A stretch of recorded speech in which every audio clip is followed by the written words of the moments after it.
안녕하세요. 닥신TV 신재욱이고요. 좋은 중고차 고르기 시리즈 20부 영상 시작하도록 하겠습니다. 최근에 영상이 좀 뜸했는데 저는 아무래도 제가 좋은 중고차 고르기 시리즈가 가장 폭발적인 반응이 있고, 이 영상이 없이는 제 유튜브 채널의 어떤 수익 구조가 정상적으로 돌아가지 않기 때문에, 예를 들면 옛날에 무슨 가수들 중에 약간 돈 떨어지면 꼭 앨범 내고 돈 떨어지면 한국에 와서 다시 노래 부르고 뭐 이런 가수들 있잖아요. 뭐 그런 사람이 생각나요. 저도 약간 그런 느낌입니다. 그러니까 뭔가 유튜브에서 내가 하고 싶은 방송들을 뭐 닥슐랭이라든지 뭐 의료 컨텐츠 뭐 이런 거 많이 하고 싶은데, 그런 거는 이제 조회수가 안 나오니까 수익이 안 나오고, 어쩔 수 없이 다시 중고차를 이제 좀 수익이 떨어지기 시작하면 중고차 컨텐츠 하나 또 찍고 이런 식으로 됐는데, 앞으로는 그래도 많은 사람들이 사랑해 주시는 좋은 중고차 고르기 시리즈 영상 계속 연재를 하도록 하겠습니다. 최소한 한 50부까지는 달려갈 예정이에요. 많은 성원 부탁드립니다. 참고로 저를 중고차 딜러로 아시는 분이 계신데, 혹은 SK 엔카 관련자로 알고 계시는 분이 계신데, 저는 SK 엔카랑 관련이 전혀 없고 중고차 업계와 전혀 관련이 없는 일을 하고 있는 사람입니다.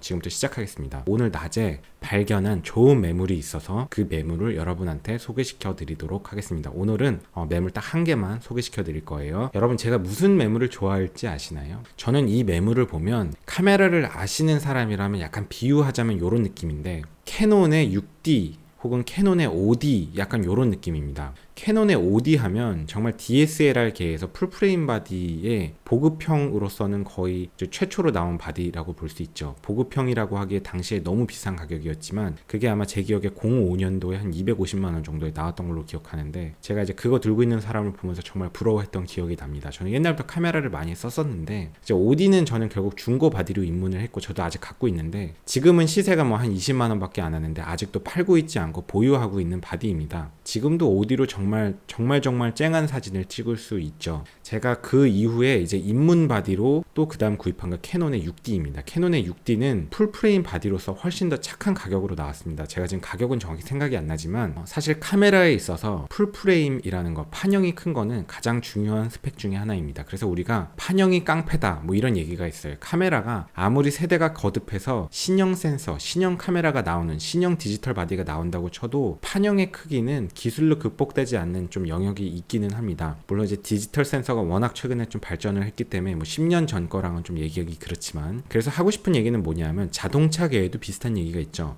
배기량이 깡패다 뭐 이런 표현이 있습니다. 무슨 얘기냐면, 뭐 터보를 달고 뭐 신기술이 들어가고 다 필요 없고, 일단 배기량이 큰 차가 정말 좋다, 배기량이 가장 중요한 스펙이다 뭐 이런 표현입니다. 그래서 저도 마음속에 아직 카메라를 사용하면서, 저는 요즘에 이제 소니의 미러리스로 넘어와 있기는 하지만 유튜브를 하면서 이제 미러리스 쓰고 있는데, 그 얘기도 설명할 게 많지만 지금은 중고차 컨텐츠니까, 그럼에도 불구하고 저는 사실 이제 캐논 바였고, 캐논에서 DSLR의 풀프레임 5D, 6D 이 바디들을 아직도 제가 버리고 있지는 못합니다. 정말 그 바디들은 심지어는 14년 된 5D 그 카메라 갖고도 정말 놀랍게 쨍한 사진을 찍을 수 있습니다. 그 이유는 바로 판형 때문입니다. 판형 때문에. 지금 요즘 나오는 미러리스의 센서가 아무리 좋아도 14년 된 캐논 5D 풀프레임 바디의 그 감성, 그 풀프레임 센서의 과학적인 성질에서 나오는 그 쨍한 화질은 아직도, 그럼에도 불구하고 풀프레임의 가치는 무시할 수 없습니다. 재미없죠, 자동차 컨텐츠인데 카메라 얘기하니까. 제가 이제 무슨 차를 추천할지 아시나요? 그러니까 요즘에 되게 이제 다운사이징, 뭐 터보 뭐 이런 것들 달리면서 거의 중형 대형 세단에서 2.0 터보 뭐 이런 게 거의 트렌드화 됐습니다. 그러니까 볼보는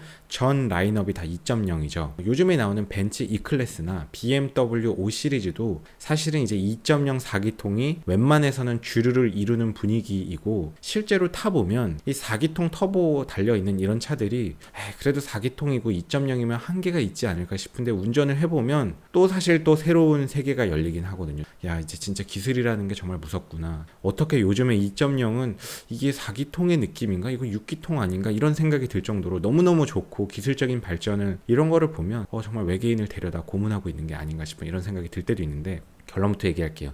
제가 무슨 차 추천할지 아시나요? 저는 이제 되게 좋아하는 차가 있어요. 제가 되게 좋아하는 차가 있고, 물론 이제 돈만 있다면 더 비싼 차들, 뭐 예를 들면 신형 바디에 뭐 추천하고 싶은 차들도 있지만, 그냥 제 경제적인 상황에서 가장 부담 없이 살 수 있으면서, 이거는 정말 가성비의 끄당판이고 그래도 꽤 보유해도 가치가 있고, 새로운 차들, 아무리 기술적인 진보가 된 차들, 옵션이 좋은 차들이 나와도 그럼에도 불구하고 이 차 정도는 이런 거는 그래도 마치 캐논의 5D, 캐논의 6D 풀프레임 바디 뭐 이런 것들 것들처럼 이거는 그래도 아직 가치가 있는 게 아닌가? 카메라의 고유의 물리적인 성질에 가장 중요한 건 판형이듯이 자동차의 가장 그 고유의 성질에 가장 중요한 것들을 딱 기계적으로 갖추고 있는 그 차 뭘까요?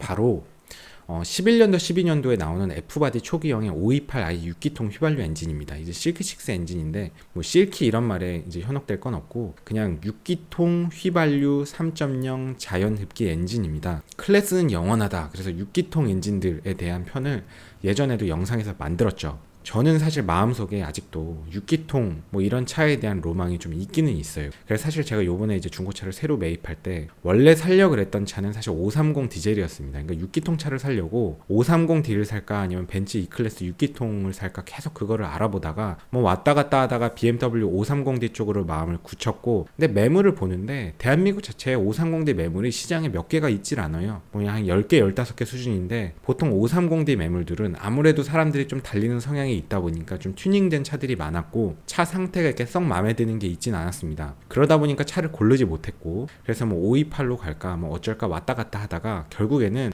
그냥 내가 탔던 520D도 나쁘지는 않았고 사실 생각해보면 연비 정말 좋고 뭐 일상적인 용도로 훌륭하고 그냥 엑스드라이브 4륜의 럭셔리 모델이 되어 있는 게 되게 괜찮은 모델이 있어서 그러니까 중고차를 구입하는 관점에서 뭐 뼈다고 먹지 않고 히스토리 깔끔하고 뭐 타이어나 이런 것들도 전 차주의 성격을 봤을 때 거의 제 기준에는 이거는 거의 실패가 없겠다 싶은 매물이 있어서 그냥 구입을 해버렸죠. 그런데 사실 구입을 해놓고 나니까 제 마음속에 아직도 좀 미련이 있긴 있어요. 6기통 엔진 게다가 F10 바디의 초기형 엔진들은 정말 가격도 저렴하니까 내가 그 차를 좀 그냥 하나 정도는 좀 사보고 싶고 경험해보고 싶고 이런 마음이 제 마음속에 있었던 것 같습니다. 그래서 제가 매물을 찾아보다가 오늘 발견했는데 이거 진짜 물건이다 뭐 그런 게 있어서 한번 소개시켜 드리려고 합니다. 물론 중고 매물은 리스크는 있습니다. 저는 히스토리 상으로 이게 물건이다라는 거지 실제로 이 물건을 구입했을 때 어떤 일이 벌어질지는 저는 모르니까 구입을 하시든지 마시든지 그거는 저한테 뭐라고 하시면 안 됩니다. 오늘 매물 소개시켜 드리도록 하겠습니다. 시작할게요. 오늘 진짜 서론이 굉장히 기네요.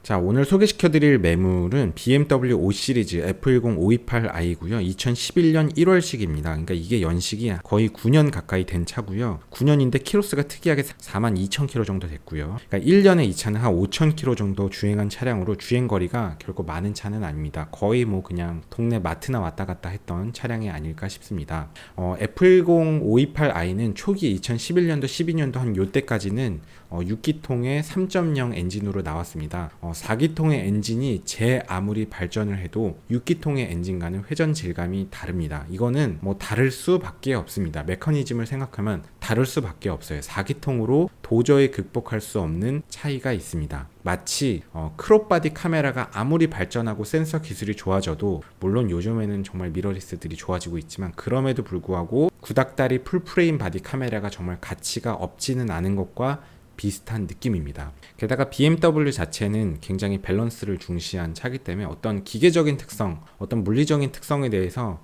뭐 이 차가 뭐 로터스나 이런 차만큼 뭐 극단적인 차는 아니지만 가장 현실과 타협을 하면서 현실의 불편함이 가장 없으면서 가장 적절한 수준으로 현실과 절충을 하고 타협하면서 무게중심 밸런스 물리 역학적인 특성을 지키고 게다가 6기통 엔진의 3.0 제 생각에 그냥 일반인들을 위한 차량으로서는 저는 이제 세단이 제일 좋은 것 같아요. 물론 취향은 뭐 SUV냐 세단이냐는 취향의 문제이긴 하지만 자동차는 개인적으로는 세단이 제일 좋은 것 같습니다. 자동차는 일단 무게중심이 높아지면 그 운동 성능이 굉장히 나빠집니다. 요즘에 뭐 람보르기니 우루스 뭐 이런 것들도 요즘에 유튜브에서 날리고 조회수가 떡상해갖고 저도 이제 떡상 코인에 탑승하고 싶어서 영상을 조만간 찍을 예정인데 람보르기니에서 만들어도요 SUV가 되면 무게중심이 어쩔 수 없이 높아지고 아무리 뭐 어떤 기술을 써도 무게중심이 높아지면 자동차의 운동 성능 특성에서는 대단히 많은 제약이 생깁니다. 사실 물리나 역학을 아는 사람들은 제가 무슨 얘기를 하는지 압니다. 왜냐하면 람보르기니도요 자연 법칙을 거스를 수는 없습니다. SUV가 되면 일단 무게중심이 높아질 수밖에 없고 뭐 말도 안 되는 코너가 되니 어쩌니 뭐 브레이크가 좋니 어쩌니 저쩌니 하지만 SUV라는 특성 무게중심이 높아지면 롤링이 생길 수밖에 없고요. 롤링이 생기는 그 역학을 어떤 서스펜션으로 극복을 하는 것 자체가 그렇게 좋은 방법은 아닙니다. 애당초에 생기지 않게 하는 게 중요한 거죠. 게다가 무게중심이 높으면 풀브레이킹 할 때 이제 피칭이 생겨서 뒤쪽에 리어 쪽에 수직 항력이 확보가 안 되고 리어 쪽 브레이크는 거의 쓸 수가 없습니다. 뭐 이런 여러 가지 특성들이 생기는데 그런 얘기는 나중에 하도록 하고, 그래서 어쨌든 뭐 로터스 뭐 이런 차들처럼 극단적으로 갈 필요는 없지만 그냥 제 기준에는 그냥 BMW 그냥 세단이 제일 좋은 것 같고 5 시리즈 E 클래스급이 제일 좋은 것 같고, 고급에서는 BMW가 그래도 역학적인 특성을 가장 적당한 수준에서 절충을 하는 것 같고, 그러면서 일반인이 타기에는 200마력대의 차량이 가장 좋은 것 같습니다. 뭐 400마력, 500마력이라고 좋은 건 아니고요. 6기통 엔진이 제일 럭셔리하고 좋은 것 같습니다. 물론 이제 뭐 12기통이나 이런 거 더 좋겠지만 4기통과 6기통은 그 차이가 좀 크거든요. 마치 우리가 영상도 프레임을 기준으로 치면 24프레임은 인간이 이질감을 느끼고 30프레임이 되면 거의 동영상으로 느낍니다. 60프레임이 되면 정말 이제 고급진 프레임으로 느끼고요. 그러니까 자동차도 그래요. 그러니까 4기통이나 6기통이냐의 그 차이가 제가 볼 때는 프레임으로 쓰면 24프레임과 30프레임의 차이입니다. 그러니까 24프레임이냐 30프레임이냐 차이는 인간이 되게 이질적으로 느끼거든요. 그러니까 자동차 엔진도 4기통이냐 6기통이냐는 갭이 좀 큽니다. 그래서 저는 6기통은 참 고급지다, 정말 좋은 거다라고 생각하고, 뭐 8기통이냐 12기통이냐 이거는 이제 뭐 60프레임 이상의 이런 느낌이기 때문에 약간 조금 사치의 느낌이 조금 있고 되게 특수한 영역이고, 6기통은 정말 좋다. 게다가 자동차는 한 200마력대가 제일 좋다. 그냥 3.0 6기통이 정말 약간의 사치를 부릴 수 있는 최고의 엔진이다. 저는 그렇게 생각해서 그런 점을 볼 때 F10 초기형 바디에 528i 6기통 자연흡기 3.0 리터 엔진, 즉 요 모델이 가장 좋은 것 같아요. 제 생각엔 가장 좋고 가격도 저렴하고, 뭐 요즘에 나오는 G바디의 530i가 아마 3.0이겠죠. 뭐 얼마인지도 모르지만 1억 가까이 할 텐데, 뭐 그런 거는 저는 돈이 있다면 사고 싶은데 뭐 그건 너무 비싸니까 저는 사실 관심의 대상이 아니고, 요런 거는 가격이 2천만 원을 안 하거든요. 누구든지 사실 뭐 그냥 2천만 원이면 소나타보다 싸죠. 뭐 아반떼 살 가격에 그냥 이거를 사볼 수 있다라고 생각합니다. 물론 이제 이런 거는 사면 정비 비용이 좀 들 수 있습니다. 정비 비용이 들기 때문에 이 차만 2천만 원 딱 주고 살 수 있는 사람이 사면 안 되고, 어느 정도 정비 비용에 대한 리스크를 감수할 수 있는 사람이라면 뭐 그렇게 많이 들 거라고 생각하진 않아요. 이런 차는 한번 도전해 볼 만한 가치가 있다고 생각합니다. 이 차를 한번 살펴볼게요. 야, 오늘은 서론이 역대급으로 깁니다. 되게 할 말이 없었는데 카메라를 켜니까 말이 쏟아지네요. 이 차 항상 보듯이 보험 이력을 보도록 하겠습니다. 자, 보험 이력을 보시면요. 자, 이 차는 2011년식이고요. 2011년 1월 28일 날 최초 등록됐고 2019년 10월 8일 최근에 소유 변경이 됐습니다. 전손 사고 이력 없고요. 침수 사고 이력 없습니다. 자동차 보험 처리 내역은 한 번 있는데 2013년도에 120만 원짜리 사고가 있습니다. 뭐 이거는 아무것도 아니고요. 사실 이 정도 연식이 있으면 사고가 그래도 보험 처리 내역이 몇 번 정도는 있는 게 정상인데, 이 차는 뭐 한 번밖에 없습니다. 사실은 이제 몇 번 정도는 있을 수 있다는 점. 뭐 어쨌든 뭐 보험 처리 내역 없으면 뭐 나쁠 거는 없습니다. 이 차는 뭐 이렇게 사고차라고 생각되진 않고요. 그 다음에 가장 중요한 거는 명의 변경이 없습니다. 그 어떤 것보다 가장 중요한 건 명의 변경이 가장 중요합니다. 자동차의 연식보다, 자동차의 키로수보다, 그 어떤 사고 이력보다 저는 사실 명의 변경이 제일 중요한 것 같아요. 그런데 사실 자동차 중고차 시장에서는 키로수나 연식은 자동차 가격에 굉장히 크리티컬하게 반영이 되는데, 연식은